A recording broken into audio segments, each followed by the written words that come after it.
Hey man, what's going on, guys? And GooseSports here, and yeah, man, big game. Brian Kelly strikes again as LSU loses to Florida for the first time since 2018. First time since 2018 we lost to Florida. So that win streak is over. Thanks, Brian Kelly. As the Tigers came into this matchup, they were, I mean, on paper they were better, but on paper doesn't really mean anything.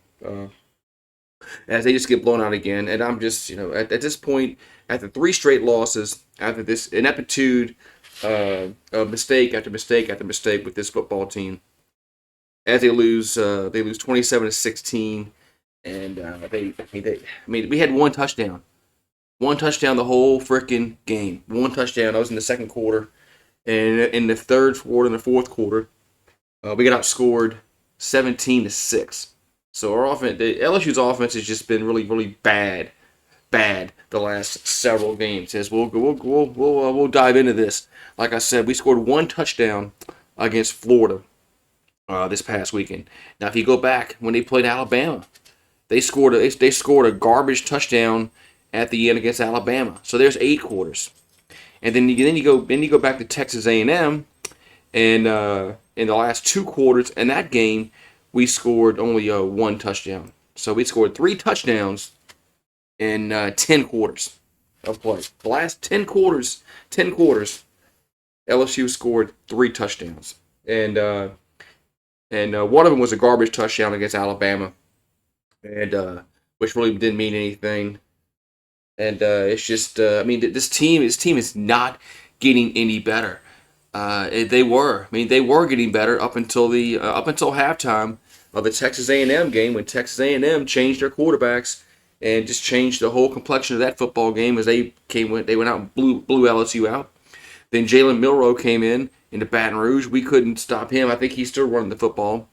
And yesterday, the other day against Florida, I mean we it's not like, if you look at the stats are pretty even if you go yardage to yardage, but LSU just makes mistake after mistake after mistake. They had a touchdown taken away because of a boneheaded offensive pass interference call that I don't know what Lacey was doing there. He never should have gone out there and tried to block. And anyway, then Nussmeier had a fumble.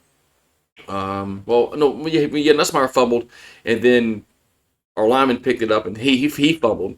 So and Nussmeier again, 50% completion percentage, 27 out of 47, and we also ran the ball for 44 times. So you threw the ball 47 times, and you ran it 44. Maybe we should have ran it. Maybe we should have ran it a lot more, because we were having success running the football, as we had 130 yards rushing on 44 carries, but the average was only 3.0. But LSU still, I think, maybe should have ran the ball more in that football game. The time of possession was overwhelmingly in LSU's favor, overwhelmingly, and that didn't mean hill of beans, man. Didn't mean anything. As Lagway comes in, he only was 13 for 26. He only completed 50% of his passes, at one touchdown. But just mistake after mistake after mistake for LSU, man. It's just drop passes, false starts, fumbles, penalties, this and that. It's just been a shit show at the past 10 quarters for LSU. 4 for Florida, 4 for Alabama, and the last 2 for Texas A&M. So, is it going to end? Is it going to end this week against Vanderbilt? I have no idea. Vanderbilt's a much better football team than most people probably predicted they were going to be coming into this season. Both these teams are 6-4. Both these teams are unranked. Vanderbilt beat Alabama. LSU didn't. So say what you want to say there, but they beat Alabama. We didn't, and they beat them. Man, they actually beat them. They actually beat them pretty good. They were actually able to run the football against them very well. So, and guess what? LSU can't not do is stop mobile quarterbacks. That's what Vanderbilt has coming up. So I don't know, man. I expect this crowd to be dead on Saturday. I expect this to be it's not going to be a full stadium at all. And once halftime comes around, it's going to be about 40,000 people in that stadium. It's going to be a shit show this Saturday. Hopefully LSU comes out to play this Saturday, but I mean, do you expect them to? At this point, nothing would surprise me. But congratulations to Florida Gators as they win 27-16. Big game. Brian Kelly strikes again. Three straight losses. Three straight losses. The last time this happened resulted in firings of coaches. Firings. So you know, so just keep that in mind. The last few coaches that lost 3 games in a row for LSU eventually got fired. So Gennardo,